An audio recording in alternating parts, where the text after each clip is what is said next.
Divine morning, dear youth and students of India and the world. ధ్యాన విద్యార్థి moment global అందిస్తున్న ధ్యాన యువ కార్యక్రమానికి స్వాగతం, సుస్వాగతం.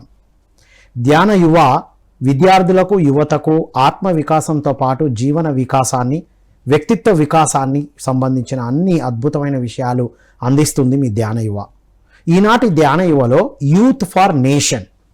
ఏమిటి నేషన్ కోసం అంటే ఇండివిజువల్ డెవలప్మెంట్, నేషనల్ డెవలప్మెంట్కి ఎలా యూజ్ అవుతుంది, యూత్లో లీడర్షిప్ క్వాలిటీస్ ఎంతవరకు అవసరం అనేటువంటి అద్భుతమైన విషయాలు మనం ఈ ఎపిసోడ్ ద్వారా తెలుసుకోబోతున్నాం. దీనికి పిరమిడ్ యంగ్ మాస్టర్ మరియు డెంటల్ సర్జన్ డాక్టర్ సౌమ్య గారితో మాట్లాడి మనం అద్భుతమైన విషయాలు తెలుసుకుందాం. డాక్టర్ సౌమ్య, నమస్కారం. నమస్కారం సార్. వెల్కమ్ టు ధ్యాన యువ. Thank you so much. Right, ఇప్పుడు యువత నేషన్ ఏంటి ఇది, దీని గురించి మీరు ఏం చెప్పాలనుకుంటున్నారు? యువత నేషన్కి గురించి చెప్పాలనుకునే ముందు నాకు ఒక కొటేషన్ గుర్తొస్తుంది.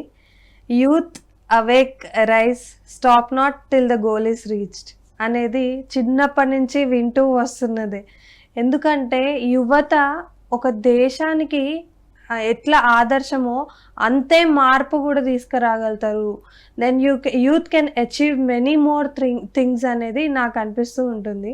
So I feel right. వివేకానందుల వారే దీనికి ఒక పెద్ద ఉదాహరణ. అవును, ఒక యూత్ ఎదిగితే నేషన్ బిల్డింగ్కి ఎలా యూజ్ అవుతారు అనేది. రైట్. మరి ఇప్పుడు యూత్లో ఇండివిజువల్ ఇష్యూస్ నేషనల్ ఇష్యూస్ కూడా దారి తీస్తుందంటారా? తప్పకుండా సార్. ఎందుకంటే ఏదైనా ఒక పాజిటివ్ ఆస్పెక్ట్లో మనం చూసినట్టయితే ఒక్క యంగ్స్టర్ వాళ్ళు అచీవ్ చేసింది ఎంతో పాజిటివ్ ఇంపాక్ట్ వరల్డ్ పైన పడుతుంది, నేషన్ పైన పడుతుంది. ఇప్పుడు సపోజ్ మనకి ఎంతోమంది క్రికెటర్స్ ఉన్నారు, స్పోర్ట్స్ పర్సన్స్ ఉన్నారు. ప్రతి ఒక్కరు కూడా వాళ్ళని చూసినప్పుడల్లా నేను కూడా ఇలా అవ్వాలి అనేసి అనుకుంటారు. ఈ ఒక్క థాట్ చాలు మొత్తం అంత పాజిటివిటీని పెంచడానికి. దీన్నే మనం రిపిల్ ఎఫెక్ట్ అంటాము. మనం వాటర్లో కనుక ఒక స్టోన్ వేసినట్టయితే అదొక అలని సృష్టిస్తుంది.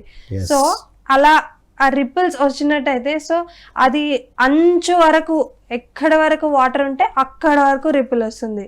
సో ఐ బిలీవ్ ఒక్క యంగ్స్టర్ పవర్ఫుల్గా తయారైతే that shows impact for lot of youngsters and also the whole nation. Yes, అంతే కదా. మనం చూసాం అంటే వాళ్ళ కోసం ఎదిగితే అది నేషన్కి, వరల్డ్కి కూడా ఒక ఆదర్శంగా ఉంటుంది అనేది ఇట్స్ ఇంపార్టెంట్. ఇప్పుడు మరి యువత నేషన్ బిల్డింగ్లో ఏం చేయాలి, దానికోసం ఏమేమి డెవలప్ చేసుకోవాలి? ఫస్ట్ లైఫ్లో చాలా అంటే క్వాలిటీస్ అనేవి మనము ఒక్కొక్క స్టేజ్లో నేర్చుకుంటుంటాం. చిన్నప్పుడు స్కూల్కి వెళ్తే డిసిప్లిన్ గురించి చెప్తారు. ఇంకొంచెం పెద్ద అయిన తర్వాత మనం ఆలోచిస్తే కనుక మెంటల్ స్ట్రెంగ్త్ అంటే ఎలా కాన్ఫిడెంట్గా ఉండాలి, ఎలా మనం బయట మాట్లాడాలి, మనము ఏదైతే క్వాలిటీస్ మన దగ్గర ఉన్నాయో అదే మన పర్సనాలిటీని చూపిస్తుంది. అంటే it reflects hour personality. So మనం చిన్నప్పుడు స్కూల్లో డిసిప్లిన్ ఎలా నేర్పిస్తారు. సో ప్రతి ఒక్క క్వాలిటీ ఒక్కో స్టేజ్లో మనం నేర్చుకుంటున్నాం. అలాగే యువత ధైర్యంగా, నిర్భయంగా బయటకు రావాలి.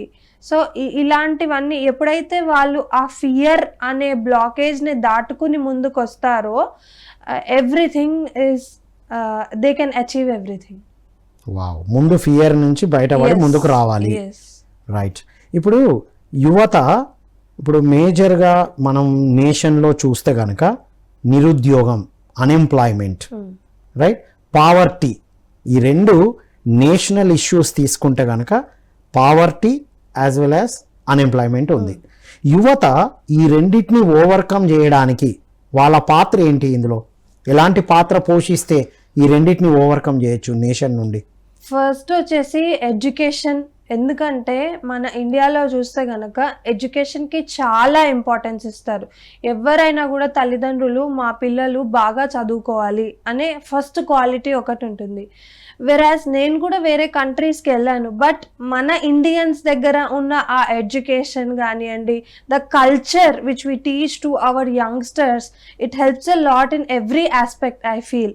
అలాగే పావర్టీ గురించి వచ్చినప్పుడైతే చాలామంది జాబ్స్ గురించి, నిరుద్యోగము, పావర్టీ, అసలు అది ఒక జమానాలో ఉండే. Nowadays youth has become a job givers, they are not the job seekers. So youth has become the job givers. ఎప్పుడైతే మనము జాబ్ సీకింగ్ నుంచి జాబ్ గివింగ్కి వస్తామో we are crossing crossing the boundaries.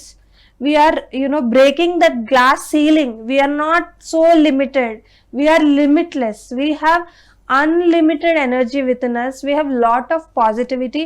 ఎప్పుడైతే మనము అలా నేషన్ బిల్డింగ్ వైపు వెళ్ళాలంటే మనము సబ్కా సాత్ సబ్కా వికాస్ ఇలా ఎన్నో విన్నాం. కానీ యువత ఎప్పుడైతే భయం దాటుకుని ముందుకి రాగలుగుతారో, ఏదైనా చిన్నగా బిజినెస్ అనేది స్టార్ట్ చేసినప్పుడు, సపోజ్ మనం చూసుకుంటే కనుక టీ మనము ఎంతో టీ తీసుకుంటారు అందరు కూడా ఇండియాలో చాలా మంది. పీపుల్ లవ్ టీ కదా. సో ఒక చిన్న టీ బిజినెస్ చేసిన వాళ్ళు కూడా they have created an empire because they are providing jobs. అంటే నేను ప్రతి ఒక్కరు టీ బిజినెస్ చేయాలని చెప్పట్లేదు, but my ultimate goal is any business definitely you can help others.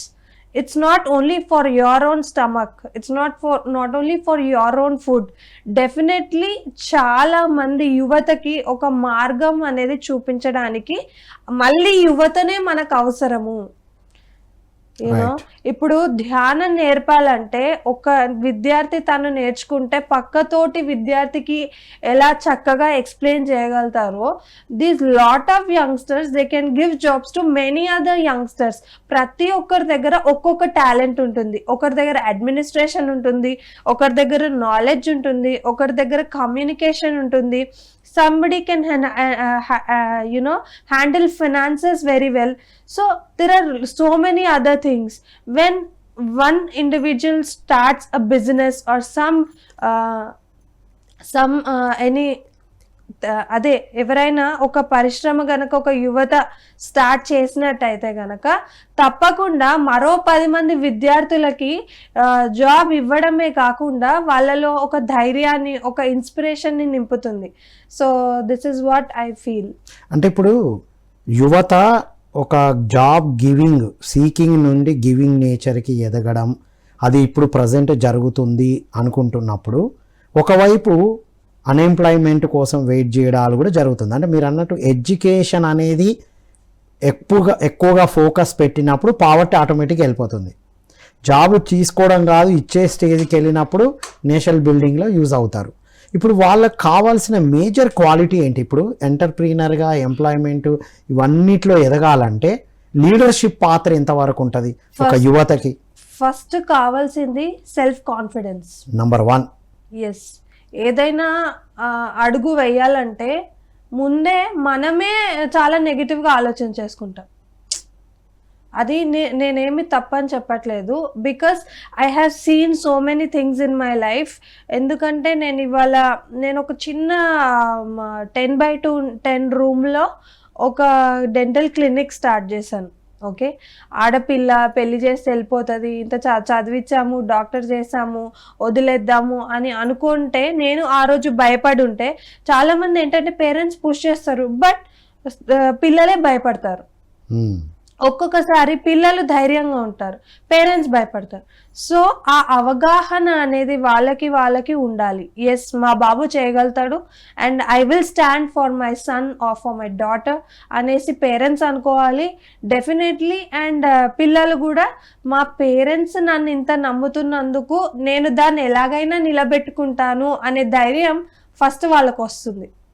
So ఎప్పుడైతే ఆ కాన్ఫిడెన్స్ వస్తుందో భయం మెల్లిమెల్లిగా తగ్గిపోతుంది. Wow, wonderful. ఇది డాక్టర్ సౌమ్య, ఇప్పుడు యూ స్టడీడ్, అంటే మీరు మీకోసమే స్టడీ చేయడం జరిగింది, మీకు ఇంట్రెస్ట్ కాబట్టి, రైట్? ఇప్పుడు మీ ప్రొఫెషన్తో, మీ ధ్యాన సాధనతో నేషన్కి ఎలా ఉపయోగపడుతున్నారు? Tell about your self. నా పేరు డాక్టర్ సౌమ్య పొమ్మకంటి, నేను డెంటిస్ట్ని, అందరికీ తెలుసు. But I'm running an NGO. ఇప్పుడు జనరల్గా ఏంటిదంటే, because it has impacted in my life. నా లైఫ్లో చాలా పెద్ద మార్పు అనేది అది తీసుకొచ్చింది. ఎందుకు అంటే గనక నేను అందరిలాగానే డెంటిస్ట్రీ కంప్లీట్ చేసుకుని హైదరాబాద్కి వచ్చేసాను. వచ్చేసిన తర్వాత నాకు ఏ కార్పొరేట్ లైక్ హాస్పిటల్లోనో జాబ్ దొరుకుతుందిలే అని నేను కూడా చాలా ఆశపడ్డాను.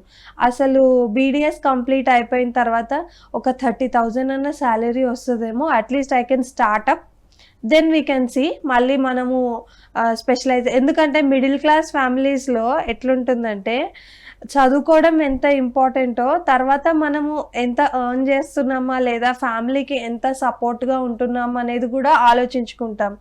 సో మా నాన్న వచ్చేసి డెక్కన్ క్రానికల్లో జర్నలిస్ట్ ఆంధ్రభూమిలో, అమ్మ వచ్చేసి హౌస్ వైఫ్గా ఉండింది and she was taking care of us. So అమ్మ నాన్న ఒకరే వర్కింగ్ కాబట్టి లైక్ నార్మల్గా చిన్నగా హ్యాపీ ఫ్యామిలీ ఉండిందనమాట. కానీ నేనేంటిదంటే బీడీఎస్ అయిపోయిన తర్వాత ఒక డాక్టర్ అయి వచ్చిన తర్వాత ఎప్పుడైనా కూడా ఫ్యామిలీలో మనం ఇంకొక స్టేజ్కి ఎదగాలి. నాకు చిన్నప్పుడు కార్ అంటే చాలా ఇష్టం. మా నాన్న దగ్గర టూ వీలర్ ఉండేదన్నమాట, 4 వీలర్ లేదు. నేను ఎవరైనా కార్లో వెళ్తుంటే అసలు వాళ్ళని చూసి అసలు ఎంతో ఏదో గ్రేట్గా వాళ్ళు అచీవ్ చేసేసారు అన్న టైప్లో వాళ్ళని చూసేదాన్ని అనమాట. నేను కూడా ఒకరోజు ఇలా చేయాలి, నేను కూడా ఒకరోజు కార్లో అంటే ఆ చిన్న చిన్న కోరికలు అనమాట.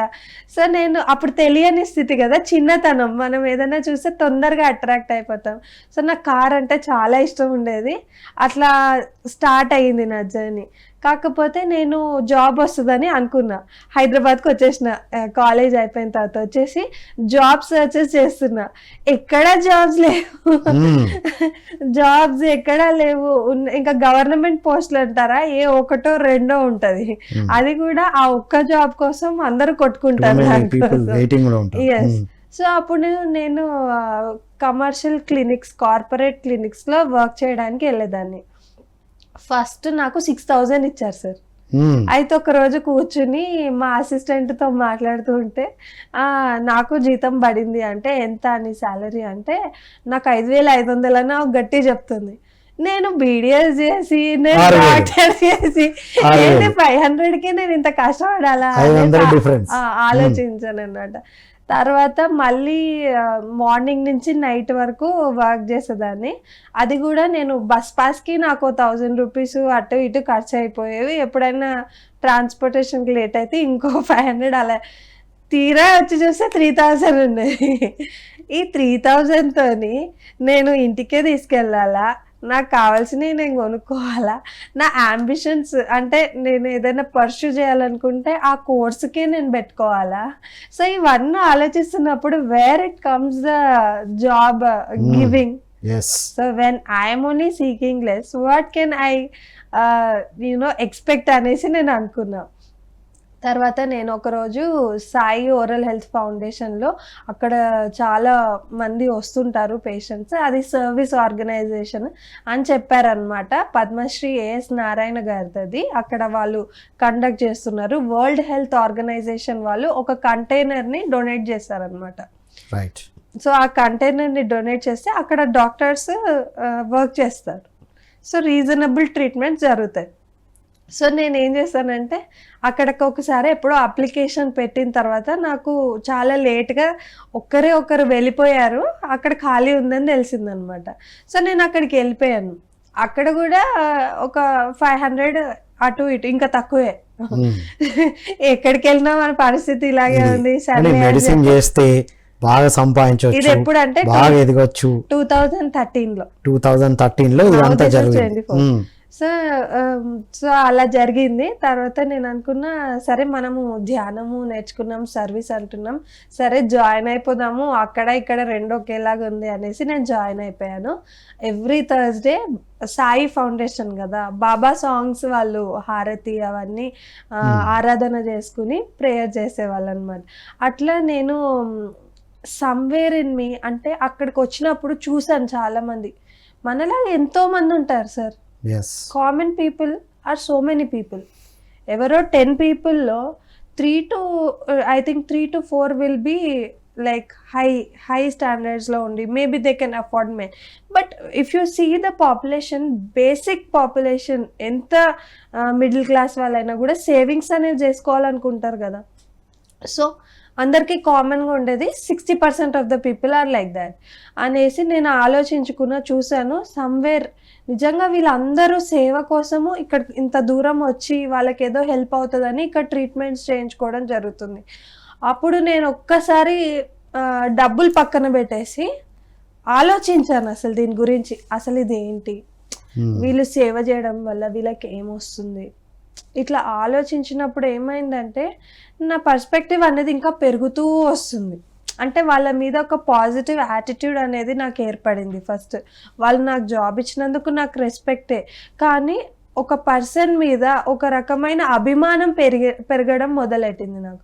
సో నేను I use to admire sir very much. నాకు ఎందుకు అంటే ఎక్కడి నుంచో వచ్చి వాళ్ళు ఇక్కడ తక్కువ ప్రైస్కి ట్రీట్మెంట్ అనేది వాళ్ళకి జరుగుతుంది. ద సేమ్ టైం డాక్టర్స్ కూడా వాళ్ళు ఎంప్లాయ్మెంట్ ఇవ్వడం జరుగుతుంది. Something is better than nothing అని అనుకున్నాను అనమాట. అంటే నేను అనలైజ్ చేసుకున్న దాన్ని బట్టి something is better than nothing అనుకొని, అంటే అప్పుడు నేను మళ్ళీ జాయిన్ అయిన తర్వాత నేను అక్కడ నేర్చుకోవడం మొదలెట్టాను సర్వీస్ గురించి, గివింగ్ గురించి. ఎప్పుడైతే తెలుసుకున్నానో నాకు ఆ ఎక్స్పీరియన్స్ అనేది అక్కడ వచ్చేసింది. సో నేను why not I start my own clinic, నేను ఎందుకు ఇలా కాకూడదు. రైట్, ఇలాగే స్టార్ట్ చేయొచ్చు కదా. డబ్బు గురించి ఆలోచన వెళ్ళిపోయింది. నేను ఇంత చదివాను, డబ్బులు తక్కువ వస్తున్నాయి, నా అవసరాలు వెళ్ళిపోయి, అంటే ఇక్కడ ఇంత మందికి అవసరం ఉంది అది అన్న ఆలోచన నాకు మనం చదివింది ఇందుకోసం కదా ఆలోచన మొదలైంది. ఆలోచన మొదలైన తర్వాత నేను ఆ జాబ్ వదిలేయలేదు సార్. వదిలేయకుండా మార్నింగ్ 9 to 3 ఆ జాబ్ అది చేసుకునేదాన్ని. మార్నింగ్ 9 to 3 అక్కడికి వెళ్ళి వర్క్ చేసిన తర్వాత మెల్లగా ఈవినింగ్ ఇంటికి వచ్చిన తర్వాత 6 to 9 ఒక చిన్న స్పేస్ రెంట్కి తీసుకొని అందులో ఒక డెంటల్ చైర్ పెట్టుకొని నేను కూర్చునేదాన్ని. ఫస్ట్ 4 months నాకు వచ్చిన జీతం తీసుకొచ్చి రెంట్ కట్టేసేదాన్ని. ఓకే. తర్వాత మెల్లగా ఒకరు రావడం మొదలెట్టారు. అప్పుడు నేను అక్కడ ఎలా వర్క్ చేశానో అదే డెడికేషన్తోని నేను ఇక్కడ వర్క్ చేశా. ఇక్కడ పెట్టాక నాకు జనాలు వచ్చేసేయాలని నేనేం అనుకోలేదు. ఐఎమ్ హెల్పింగ్ అన్న థాటే నా లోపల ఉండింది.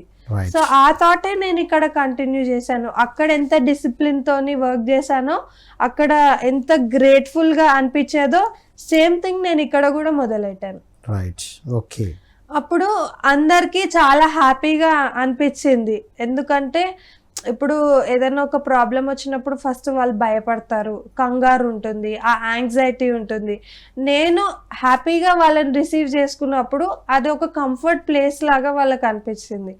అసలు ఆ చిన్న క్లినిక్ ఎంతో మందికి హెల్ప్ అయింది. ఓకే. ఒక ఫౌండేషన్ లాగా రన్ అయింది అది. ఎందుకు అంటే మా మదర్కి 2015లో యాక్సిడెంట్ అయినప్పుడు మా దగ్గర అప్పుడు ఎమర్జెన్సీగా క్యాష్ కావాలంటే మా దగ్గర ఏం లేకుండే, అసెట్ రూపంలో ఉండే కానీ లిక్విడ్ క్యాష్ లాగా ఏమీ లేకుండే. మా ఫాదర్కి ఇన్సూరెన్స్ వస్తుంది ఆఫీస్ నుంచి, కానీ అది సరిపోలేదన్నమాట. సో మేజర్ ప్రాబ్లం కదా. సో అప్పుడు వాళ్ళు మాకు హెల్ప్ చేశారు కదా, government has helped us. CM relief fund ద్వారా మా మదర్ని బతికించుకున్నాం. నేను అప్పుడు అనుకున్నాను, నేనేమో డాక్టర్ చదివి ఇక్కడికి వచ్చాను, ఇక్కడేమో జాబ్స్ లేవు, వీళ్ళేమో ఇన్ని లక్షల ట్రీట్మెంట్ అనుకుంటున్నారు, మరి నేనేం చేయగలుగుతా అనేసి నేను కొంచెం డీలా పడిపోయాను. రమణాచారి సార్ దగ్గరికి వెళ్ళాను. సార్ మరి నాకేమో జాబ్ లేదు, నాన్నేమో అక్కడున్నారు, నా దగ్గర డబ్బులు లేవు కదా అనేసి అంటే, డాక్టర్ అమ్మ నువ్వు భయపడొద్దు, నువ్వు 1000 మందికి నువ్వు చేయూతనివ్వాలి, నువ్వు భయపడొద్దు, నేనున్నాను, మేమున్నాం మీకు అని చెప్పేసి వారు వెంటనే అప్లికేషన్ పెట్టి సీఎం రిలీఫ్ ఫండ్ ద్వారా మా మదర్ని బతికించుకోవడం జరిగింది. అప్పుడు వచ్చింది నా ఆలోచన, నాకు వీళ్ళు లేకపోతే నేను ఏమైపోయేదాన్ని. చిన్న కుటుంబాలు చితికిపోయేవి కదా. మేము రోడ్డున పడి, అంటే తల్లే కదా ప్రథమ గురువు, ఇంటికి వస్తే అమ్మనే కదా ప్రేమగా పలకరించేది. అమ్మ లేకపోతే అసలు ఎవరైనా గెస్ట్ వస్తారా ఇంటికి? రారు. సో అప్పుడు నాకు నిజంగా నేను మీరు నాకు ఇంత హెల్ప్ చేసినందుకు నేను మళ్ళీ ఆ డబ్బులు మీకు ఇస్తానో లేదో తెలీదు. హరీష్ రావు గారితో, రమణాచారి గారితో నేను ఒక ప్రామిస్ మాత్రం చేశాను. నా దగ్గర ఎడ్యుకేషన్ ఉంది, డబ్బులు లేకపోవచ్చు, ఎవరైతే నా దగ్గరకు వస్తారో నాకు చేయగలిగిన ట్రీట్మెంట్స్ నేను చేస్తాను, సొసైటీకి నేను ఒక కాంట్రిబ్యూషన్ లాగా ఇస్తాను అనేసి నేను వాళ్ళకి చెప్పేశాను. Right. ఎక్కడ కమర్షియల్ క్లినిక్ పెట్టాలనుకున్న ఇక్కడ నేను నుంచి ఇక్కడికి వచ్చింది జర్నీ. ఎక్కడ సర్వీస్ చేయడానికి అడుగు ముందుకేసాను. నా భయం ఎక్కడుంది, నా థాట్స్ ఎక్కడున్నాయి లేదు. ఎవరి గురించి అయినా మనం ఒక మంచి కాజ్ కోసం అడుగు ముందుకేస్తే విశ్వము మనకి 100 అడుగులు ముందుకు తీసుకెళ్తుంది అని నాకు మా అమ్మ చెప్పేదన్నమాట. Super. ధైర్యంగా ఒక్క అడుగే బేటా, నువ్వు 100 అడుగులు ముందుకెళ్తావు అని చెప్పేదన్నమాట. ప్రతి యువతకి ఎడ్యుకేషన్ క్వాలిఫికేషన్ అయిపోయింది, జాబ్ రావట్లేదు అని వెతికే ప్రతి యూత్కి మన నేషన్ బిల్డింగ్లో పాత్ర పోషించవచ్చు. రైట్, మీరు కమర్షియల్ వేలో కాకుండా ఒక సర్వీస్ వేలో థింక్ చేస్తే అవకాశాలు వెతుక్కుంటూ వస్తాయి అనేది you are the example. Yes, sir. So తర్వాత ఎలా ట్రాన్స్ఫర్మేషన్ వచ్చింది? తర్వాత క్లినిక్ పెట్టాము, స్టార్ట్ అయింది. అప్పుడు నాకు అనిపించింది ఎయిమ్స్, ఏఐపీజీ అన్ని ఎంట్రన్సెస్ పీజీ కోసము ఇచ్చానన్నమాట నేను. అంటే ఇంట్లో ఉండి అమ్మ దగ్గర ఉండే కదా, అమ్మ బెడ్ రీడెన్ ఉండే కాబట్టి తనని చూసుకునేదాన్ని.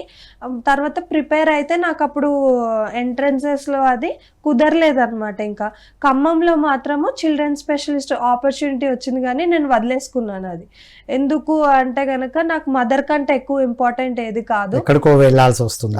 అమ్మని వదిలేసి ఎక్కడికో వెళ్ళాలి, నాకు అది ఇష్టం లేదు. నేను పేరెంట్స్ నాకు అల్టిమేట్గా ఇంపార్టెంట్ కాబట్టి పీజీ నాకు అక్కర్లేదు.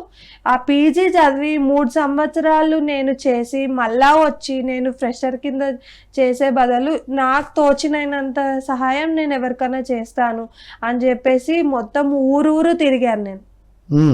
ఎక్కడ 28 గ్రామాలు సిద్దిపేటలో వెళ్ళి తిరిగాను నేను. మాది గురాలగుంది విలేజ్, అమ్మమ్మ గారు ఊరు.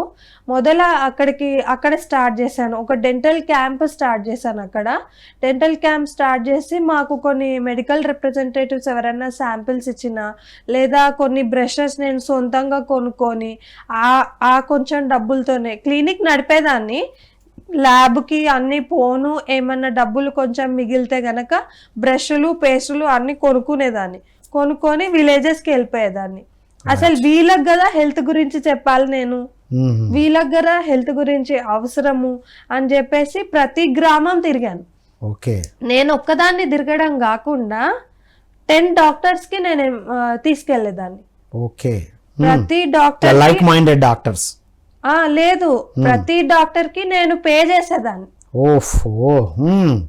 నేను 5-6 వేలు జీతం ఉన్న నేను 10 మంది డాక్టర్లని ఒక ఇన్నోవా కార్ తీసుకొని ఇంట్లో ఫుడ్ అమ్మ వండుకొని ప్యాక్ చేసి మమ్మీ డాడీ నేను ఒక 8 మంది డాక్టర్స్ కలిసి ఒక గవర్నమెంట్ స్కూల్కి వెళ్ళి నేను ఆ డాక్టర్స్ అందరికి పర్ డే ఇంత పే చేసేదాన్ని.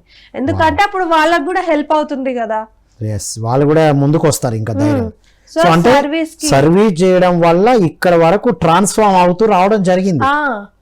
సో అట్లా 10 మంది డాక్టర్స్ తీసుకెళ్ళి ఊరూరులో వాళ్ళు ఎట్లా బ్రష్ చేసుకోవాలి, ఎలాంటి కేర్ ఎలా తీసుకోవాలి, ఎందుకంటే నొప్పి వస్తే పీకి చేసుకుంటారు కదా, ఓరల్ హెల్త్ మనకి ఎంత ఇంపార్టెంట్ వెళ్ళి అవగాహన చేపించడం స్టార్ట్ చేశాను. అప్పుడు సిద్దిపేటలో అసలు 1-2 డాక్టర్స్ ఉండే, ఇవాళ 10 to 12 clinics, more than 12 clinics సిద్దిపేటలో చక్కగా రన్ అవుతున్నాయి. అందరికి ఇది కదా యూత్ ఫర్ నేషన్ అంటే ఇది. అంటే మనం వేసే ఒక్క స్టెప్ నేషన్ బిల్డింగ్, అందరికి అవగాహన రావడం, అది ఎక్కడెక్కడికో స్ప్రెడ్ అవ్వడం అనేది జరుగుతుంది. Wow, wonderful. సో మా ఫ్రెండ్స్ కి నాకు కంపేర్ చేసుకుంటే వాళ్ళందరూ కార్పొరేట్ గా సెటప్ చేసుకున్నారు.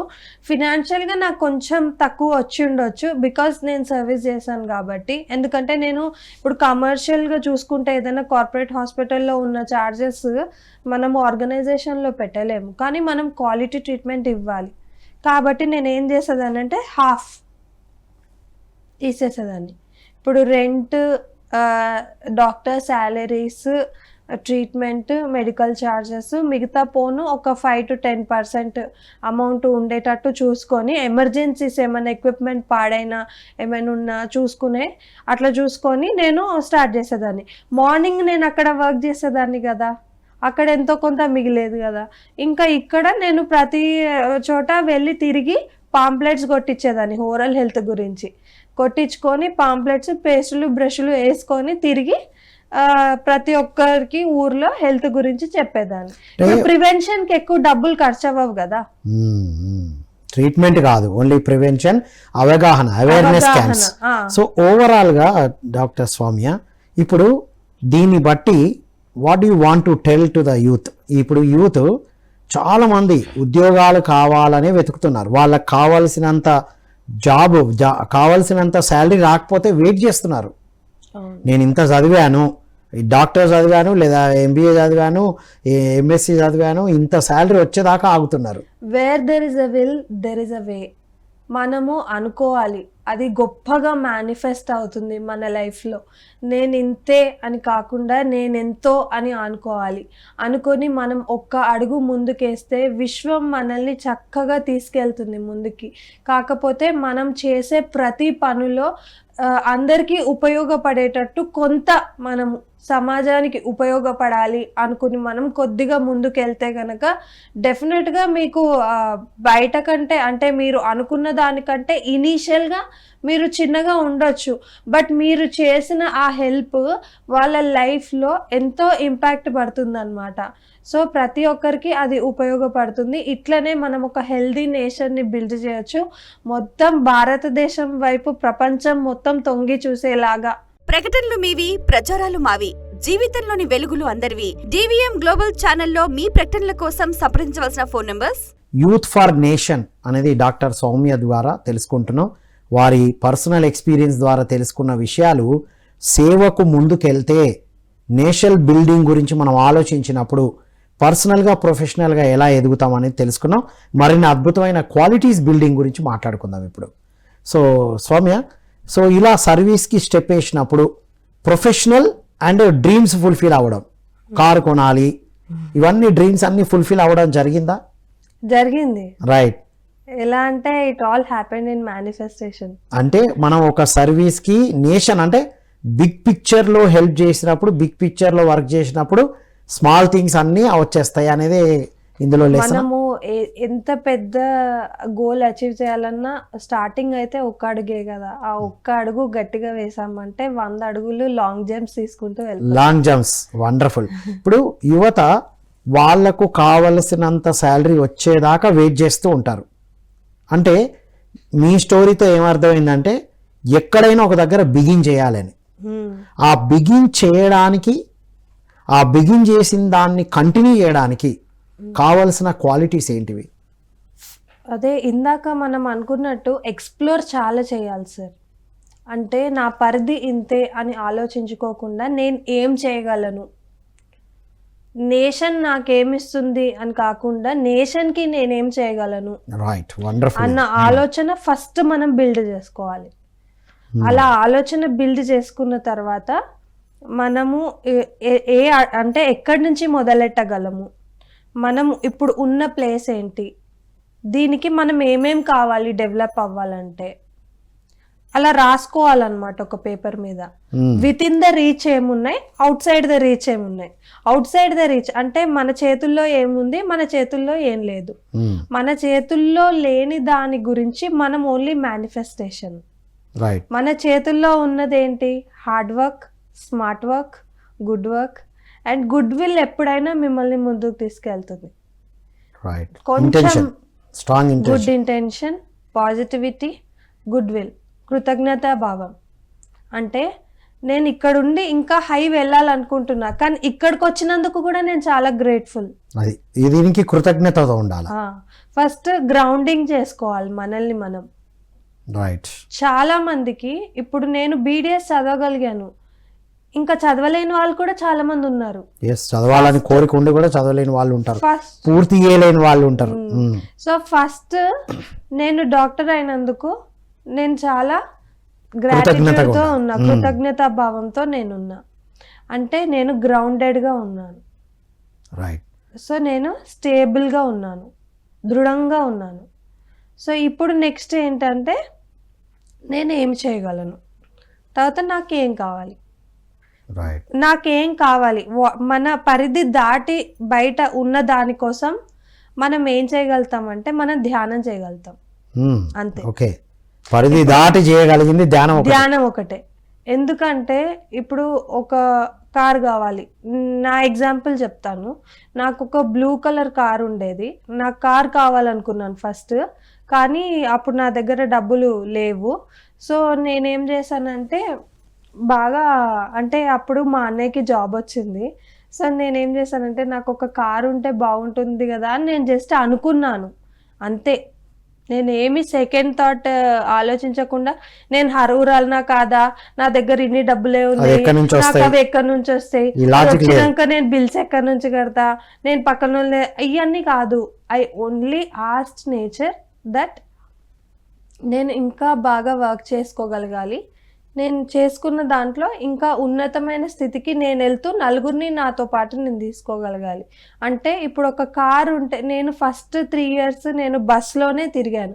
ఇక్కడి నుంచి సిద్దిపేటకి ఎక్స్రే బాక్స్, బ్యాగ్, ఒక బ్యాగ్, ఫుడ్ అన్నీ వేసుకొని నేను బస్సు జూబ్లీలో బస్ ఎక్కి సిద్దిపేటలో బస్ దిగి మళ్ళీ అక్కడ ఇంకో బస్సు గుర్రాలగుంది క్యాచ్ చేసి అక్కడి నుంచి ఇంకో బస్ ఎక్కి వెళ్ళేదాన్ని.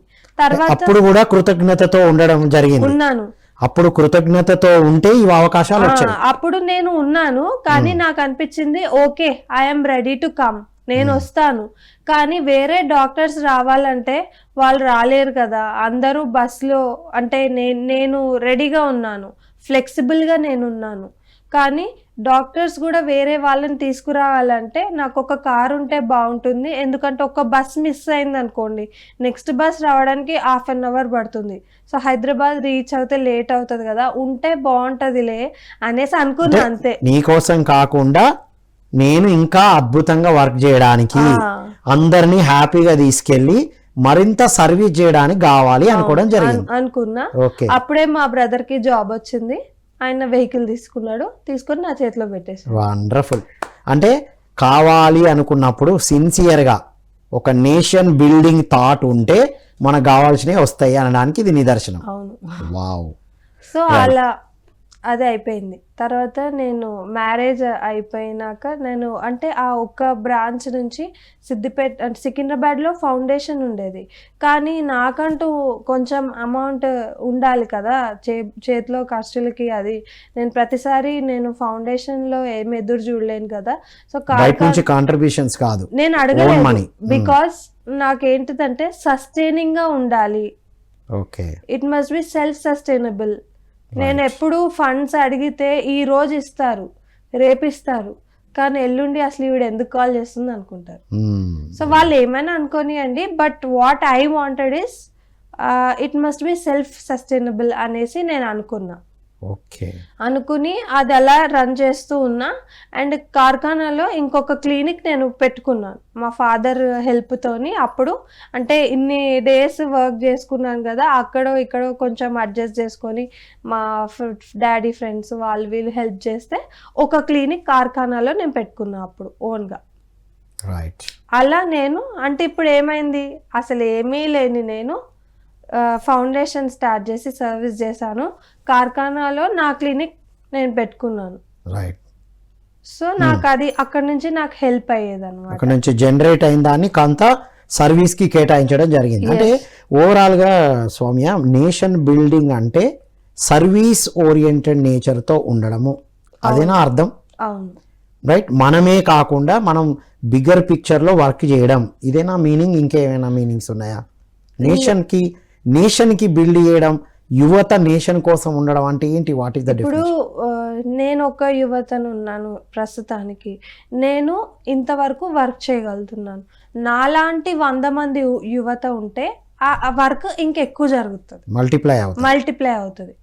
సో ఇందాక నేను మీకు చెప్పినట్టు నేను ఒక డాక్టర్ని నేను చేస్తున్నాను, కానీ భారతదేశం ఇప్పుడు సపోజ్ సికింద్రాబాద్లో నేను ఉన్నాను, సికింద్రాబాద్లో నేను ఎవరికైతే చేయగలుగుతానో నేను చేయగలుగుతాను, కానీ మొత్తం భారతదేశానికి చేయాలంటే we need more manpower. Right. So ప్రతి ఒక్కరు కూడా జాబ్స్ లేవని బాధపడి ఎటువంటి తప్పుడు స్టెప్స్ తీసుకోకుండా నేనేం చేయగలను అని ఆలోచన కనుక చేస్తే అవకాశాలు మన దగ్గరికి వస్తూనే ఉంటాయి. మనకు వచ్చిన అవకాశాన్ని చక్కగా సద్వినియోగం చేసుకుంటే మనము నెక్స్ట్ స్టెప్కి వెళ్తాము. రైట్. ఇప్పుడు ఒక అవకాశాన్ని ఎదురు చూడడానికి కావలసిన క్వాలిటీ ఏంటి, ఆ వచ్చిన అవకాశాన్ని ఉపయోగించుకోవాలన్నా కావలసిన క్వాలిటీ ఏంటి? ఓపిక, సహనం. రెండు. ఓపిక సహనం వేరువేరా ఒకటా రెండు? ఓపిక అంటే మనకు కోరుకున్నది మనకు వస్తుంది అని మనము ఓపికగా ఉండడం. రైట్. వచ్చిన తర్వాత నాకు ఇంకోటి కావాలి అనకుండా ఫస్ట్ దాన్ని సహనంగా దాన్ని వెళ్ళాలి, కాపాడుకోవడం. రైట్. ఓపిక సహనం. రైట్. ఇప్పుడు ఇక్కడ బేసిక్ స్టెప్లో ఇది జరిగింది, ఫౌండేషన్ నడపడానికి సేవ చేయడానికి ఇది ఓకే. మళ్ళీ ఇప్పుడు 10 మందిని తీసుకెళ్ళి ఒక ఆర్గనైజింగ్ వేలు వెళ్ళాలంటే లీడర్షిప్ క్వాలిటీస్ కావాలిగా. సో ఏమిటి ఆ లీడర్షిప్ క్వాలిటీస్? ఇందాక మనము స్మాలర్ స్కేల్లో మనము అంటే ఒక చిన్న స్టేజ్లో మనం ఎలా చేయగలుగుతాము అనేది డిస్కస్ చేస్తాం. సో ఇప్పుడు coming to the bigger perspective అంటే ఇంకొంచెం మనం ముందుకు వెళ్తే కనుక లీడర్షిప్, ఒక లీడర్కి కావాల్సిన క్వాలిటీ ఏంటి అంటే కనుక తను ఒక్కడే ముందుకు వెళ్ళడం కాకుండా తన పక్కన ఎవరైతే ట్రై చేస్తున్నారో వాళ్ళకు కూడా హెల్ప్ చేయడము. So biggest quality of the leader is వాళ్ళు ఒక్కరే ముందుకు వెళ్ళడం కాకుండా తోటి వారిని కూడా వాళ్ళు తీసుకుని వెళ్ళడము. సో ఎప్పుడైతే అప్పుడు నేను క్లినిక్ చిన్నగా పెట్టి సంస్థ పెట్టి అందరిని తీసుకెళ్ళేదాన్ని కదా. నాతో వచ్చిన తర్వాత వాళ్ళందరికీ అర్థమైంది ఎలా చేయాలి అని.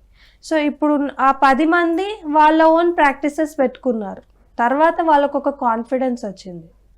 రైట్. అంటే ఒక దగ్గర నేర్చుకున్నవి ఎగ్జిబిట్ చేస్తున్నప్పుడు, సేవ పేరుతో ఎగ్జిబిట్ చేసినప్పుడు మన లోపల టాలెంట్స్ బిల్డ్ అవుతాయి, కరేజ్ కూడా డెవలప్ అవుతుంది. అది మళ్ళా మనకి ఫర్దర్ గ్రోత్ కి ఉపయోగపడుతుంది.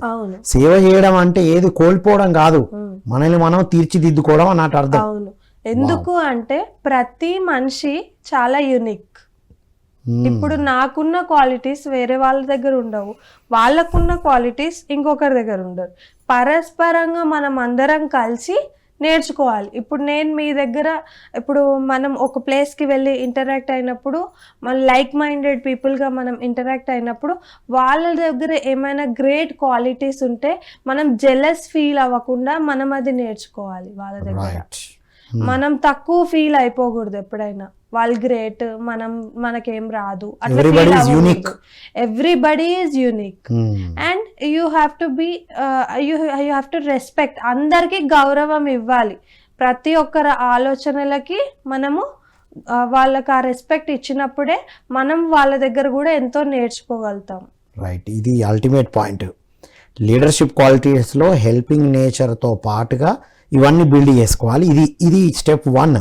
స్టెప్ 2లో నేను బాగా చేసేస్తున్నా, అందరికీ నేను హెల్ప్ చేస్తున్నా అన్న ఈగో ఫార్మేషన్ జరగకుండా ఏం చేయాలి? అది వచ్చే ఛాన్స్ అయితే ఉందిగా. ఈ పెద్ద భూమండలంలో ఈ భారతదేశంలో ఈ ఇండియాలో చిన్న తెలంగాణ అంటే తెలంగాణ స్టేట్లో సికింద్రాబాద్ పరిధిలో ఎన్ని లక్షల మంది మధ్యలో నేను ఒక చిన్న నీటి బిందువును అని అనుకుంటే గనక ముందుకు వెళ్తాం మనం. ఇంకా అసలు ఈగో అనేది ఉండదు. నేను చేసేది ఇంకా తక్కువ, చేయాల్సింది ఎక్కువ ఉంది అంట. Wow, wonderful. సో ఓవరాల్గా యూత్ ఏది చదువుతున్నా వాళ్ళ బిగ్ పిక్చర్లో ఉండాలి. ఇంకేం క్వాలిటీస్ కావాలి స్వామ్య? గివింగ్ గురించి మనం తెలుసుకున్నాము, హెల్పింగ్ నేచర్ చూసాము, పాజిటివ్ యాటిట్యూడ్ చూసాము, కాన్ఫిడెన్స్ చూసాము, ఫియర్ చూసాము. All these are good qualities of a leader. And మన ఫ్రెండ్స్కి ఏదైనా ఉంటే కూడా మనం హ్యాపీగా ఫీల్ అవ్వాలి. ఎందుకంటే ఇప్పుడు సపోజ్ మన దగ్గర లేదనుకోండి, వాళ్ళ దగ్గర ఉంటే మనం హ్యాపీగా ఫీల్ అయితే even we can enjoy with them. Right. ఇది ఇంపార్టెంట్ క్వాలిటీ. నీ దగ్గర లేదని బాధపడకు, ఉన్న వాళ్ళతో నువ్వు ఉండడానికి ట్రై చేయి. Right, exactly, wonderful. ఇది మంచి క్వాలిటీ. ప్రతి యువత వాళ్ళు అనుకుంటున్న దారిలో వెళ్తున్నప్పుడు వాళ్ళకు కొన్ని వస్తాయి, కొన్ని వాళ్ళ దగ్గర ఉండకపోవచ్చు, పక్క వాళ్ళ దగ్గర, తెలిసిన వాళ్ళ దగ్గర, ఫ్రెండ్స్ దగ్గర ఉంటాయి. అది కూడా హ్యాపీగా ముదితం అంటారు కదా మనం, అవును హ్యాపీనెస్తో ఉంటే వాళ్ళ దగ్గర ఉన్నది కూడా నీదే అవుతుంది కదా. అవును. వావ్, ఇది మంచి, ఇది అల్టిమేట్ క్వాలిటీ. ఇప్పుడు ఇంకా ఇలాంటివి ప్లస్ ఎక్కడికి వెళ్ళినా ధ్యానం చెప్పడం, మెయిన్ ఇంపార్టెంట్. మనం నేర్చుకున్నది పక్కన వాళ్ళకి చెప్పడము, వాళ్ళ దగ్గర ఉన్నది మనం నేర్చుకోవడము. సో ఇంకా ఎక్స్ప్లోర్ చేయడం. ఒక్కరోజు ఇప్పుడు ఒక చిన్న క్లినిక్ పెట్టాను కదా అని ఆపేయలేదు, ఎక్స్ప్లోర్ చేశాను. రైట్ ఇంకా ఏం చేయగలుగుతాను, ఇంకా సొసైటీకి ఎలా చేయగలుగుతాను, రైట్, ఇంకా ఏం చేయగలుగుతాను అని వెళ్తూ ఉండాలి, ఎక్కడ ఆగిపోకపోవడం. Main important. ఏదో ఒకటి చేస్తూ ముందుకెళ్ళాలి. Stagnant life is a sign of death అంటారు. సో Stagnant మనం life. ఎక్కడ ఆగిపోకూడదు, ఫ్రెష్ వాటర్ వస్తూనే ఉంటాయి. రైట్ అట్లా మనము మన ఆలోచనల పరిధి కూడా మనము ధ్యానం చేస్తే పెరుగుతుంది ఖచ్చితంగా. ఎందుకంటే ఇప్పుడు మెడిటేటర్కి నాన్ మెడిటేటర్కి డిఫరెన్స్ ఏంటి అంటే ఇదే. రైట్. ఇప్పుడు ఎంతో మంది డెంటిస్టులు ఉండొచ్చు బయట, అవును కానీ ఒక పిరమిడ్ ధ్యానం చేస్తూ ఎదిగిన డెంటిస్ట్కి వాళ్ళకి, ఇప్పుడు మీ వేరే ఫ్రెండ్స్కి మీకు డిఫరెన్స్ కనబడుతుందా బయట? యా డిఫరెన్స్ కనబడుతుంది. నేను ఇంకా మోర్ హ్యాపీగా ఉన్నాను. ఇది important quality. So maybe money, name and fame ఎక్కువ ఉండొచ్చు వాళ్ళకి, కానీ హ్యాపీనెస్ తక్కువ ఉండే అవకాశం అంటే అయితే నాకు బేసిక్ గా కాన్ఫిడెన్స్ ఎక్కువ అనమాట. ఉంది. సో ఏదైనా వస్తుంది. కాన్ఫిడెన్స్ నుంచి నాకు హ్యాపీనెస్ వచ్చేస్తుంది అట్లా. రైట్. హ్యాపీనెస్కి బేస్ కాన్ఫిడెన్సా? ఎస్. ఇప్పుడు ప్రతి యువత ఉన్న దాంట్లో హ్యాపీగా హాయిగా ఉండాలంటే ఇంకా ఏమేమి ఆచరించాలి? ఉన్న దాంట్లో హ్యాపీగా ఉండడం వేరు, హ్యాపీగా ఉంటే ఇంకెక్కువ థింగ్స్ అట్రాక్ట్ చేస్తాం. ఇది సెకండ్ లెవెల్. ఎస్ ఫస్ట్ ఉన్న వాటితో హ్యాపీగా ఉండడం లెవెల్ 1. ఎస్ హ్యాపీగా ఉంటే ఇంకా కావాల్సిన వాటికన్నా ఎక్కువ వస్తాయి. Wow, right. ఇంకా ఏమి ఉంటాయి అలాంటివి? ఇంకేం డెవలప్ చేసుకోవాలి? నేషన్ అనే పదం చాలా పెద్దది. అవును ఇంకా ఏమేమి రావాలి? ఇప్పుడు నేషన్ బిల్డింగ్ అనేటప్పటికి చాలా ఆస్పెక్ట్స్ వస్తాయి. అంటే ఇప్పుడు నేను హెల్త్ పరంగా చేస్తున్నాను కాబట్టి ఇది ఒక ఎగ్జాంపుల్. హెల్త్ పరంగా ఇప్పుడు ఏమవుతుందంటే నేను ఇందాక చెప్పినట్టు ఒక్కొక్క బిందువు కలిస్తే సముద్రం ఎలా అవుతుందో, నేషన్ బిల్డింగ్ అంటే సమిష్టిగా అందరూ కలిసి వాళ్ళు చేసినప్పుడు, ఇప్పుడు నేను ఇక్కడ చేశాను, ఈ పరిధిలో అయింది, ఇంకొక పర్సన్ చేశారు. సో ఇప్పుడు ఇదంతా మనదే కదా, మనం విశ్వంలోనే ఉన్నాం కదా. సో అలా అందరూ చేస్తూ వెళ్తూ ఉంటే లైక్ మైండెడ్ పీపుల్ అందరూ ఇంకా నేషన్ ఉన్న నుంచి ఇంకా ముందుకు బిల్డ్ అవుతూనే ఉంటుంది. ఇంకా మన తర్వాత తరం వాళ్ళు వస్తూనే ఉంటారు, మనమే మొత్తం కాదు. మన పెద్దవాళ్ళు దగ్గర నుంచి మనం ఎలా చూసి నేర్చుకున్నామో మన నుంచి ఎంతో మంది నేర్చుకుంటారు. మనము ఎట్లా పక్క వాళ్ళ నుంచి ఇన్స్పైర్ అయ్యామో మన నుంచి మన తర్వాత వచ్చే జనరేషన్స్ నేర్చుకుంటూ ఉంటారు. సో అందుకని ఎప్పుడు ఎదుటి వాళ్ళకు ఆదర్శం అయ్యే విధంగానే ఉంటూ ఉండడం. సో మనం పెద్దవాళ్ళ నుంచి నేర్చుకున్నాం, మన ద్వారా వాళ్ళకి వెళ్ళాలి, నేర్చుకుంటారు. Right. So this is one of the quality. So overall గా నేషన్ బిల్డింగ్ అనేది ఒక గ్రేటెస్ట్ లీడర్షిప్ క్వాలిటీస్ తో ఉండాలి యువత. It is never ending process. మనము నేషన్ అంటే చాలా పెద్దది కదా. సో ప్రతి ఒక్క కాలంలో నేర్చుకోవడము, జ్ఞానం తీసుకోవడము, ధ్యానం చెప్పడము, మనం నేర్చుకున్నది ఇతరులకు పంచడము, లేని వాళ్ళకి మనం పంచడము, ఏదో వచ్చిన దాన్ని కాదనకుండా తీసుకోవడము, రాని దానికోసం పాకులాడకుండా ఉండడము, ఇలా. ఇది ఇంపార్టెంట్. వచ్చిన వాటిని సంతోషంగా తీసుకోవాలి, రాని వాటి కోసం పాకులాడకుండా ఉండడం. అవును, రైట్. సో ఈ బేస్ అంతా కూడా ధ్యాన సాధనతో వస్తుందా? ధ్యానంతో పాటు ఇంకేమేమి సాధనలు చేయాలి? సాధనల విషయానికి వస్తే ఫస్ట్ మన హెల్త్ అనేది ఇంపార్టెంట్. ఫిజికల్ ఫిట్నెస్ మనం చక్కటి ఆహారం చేస్తే, ఎక్సర్సైజ్ చేస్తే ఎంత ఇంపార్టెంటో యువత ధ్యానం చేయడం కూడా అంతే ఇంపార్టెంట్. ఎందుకంటే మెంటల్ స్టెబిలిటీ, మనకి మానసికంగా ధైర్యము, ఆత్మస్థైర్యము పెరిగేది ధ్యానంతోనే. సో ఖచ్చితంగా యువత ధ్యానం చేయాలి. రైట్. ధ్యానంతోనే ఇవన్నీ బిగ్ పిక్చర్లోకి వెళ్తారు. సో ధ్యానం ఎక్కడి నుంచి వచ్చింది, ఎందుకు చేయాలి? ఆంజనేయ స్వామి శ్వాసపుత్రుడు, శివుడు ధ్యానంలో ఉంటాడు. శివుడికి అనంతమైన శక్తి ఉంది. ఆంజనేయ స్వామికి అనంతమైన శక్తి ఉంది. సంకల్ప శక్తితో సంకల్ప సిద్ధి జరుగుతుంది. Wonderful, super. ధ్యానం ఎందుకు చేయాలనేది ఒక అల్టిమేట్ విషయం. సో చివరగా మన యువతకి ఏమైనా మెసేజ్ ఇచ్చేది ఉందా? హ్యాపీగా ఉండాలి, అందరూ ధైర్యంగా ఉండాలి. మన చేతిలో ఉన్నదాన్ని మనం కోల్పోకుండా, లేని వాటి గురించి ప్రాధేయపడకుండా మనం ధ్యానం చేస్తూ మన కాన్ఫిడెన్స్ని పెంచుకుంటూ ప్రతి దాంట్లోనూ అడుగు వేయాలి. నా పరిధి ఇంతే అని కాకుండా బౌండరీస్ దాటి నేను చేయగలను అన్న కాన్ఫిడెన్స్ని మనం ఇంబైబ్ చేసుకుంటే గనక ఖచ్చితంగా మనం అంటే మనం అందరికీ అన్నీ వస్తాయన్నమాట. Wonderful doctor Soumya, thank you so much. Thank you sir. ఇదండి ఈనాటి ధ్యాన యువ. విన్నాం కదా, యూత్ ఫర్ నేషన్. సో చిన్న లిమిటేషన్ కాకుండా ఆ చిన్నగా బిగిన్ చేసిన దాన్ని సర్వీస్తో జర్నీ బిగిన్ చేస్తే ఆటోమేటిక్ ఎన్ని క్వాలిటీస్ వచ్చాయో మనం చూసాం. ఆనందం ఉన్న వాటితో ఆనందంతో పాటు ఆనందంగా ఉంటే ఎక్కువ వాటిని క్రియేట్ చేసుకుంటాం. కృతజ్ఞతా భావము ప్లస్ మేజర్ ఇంపార్టెంట్ అన్ని లీడర్షిప్ క్వాలిటీస్కి ధ్యాన సాధన చేయటం అనేది వెరీ వెరీ ఇంపార్టెంట్. కాబట్టి యువత అంతా కూడా ధ్యానం చేసి నేషన్ బిల్డింగ్లో భాగం అవ్వాలని కోరుకుంటూ మరో కార్యక్రమంలో మళ్ళీ కలుద్దాం. అంతవరకు సెలవు. Thank you all.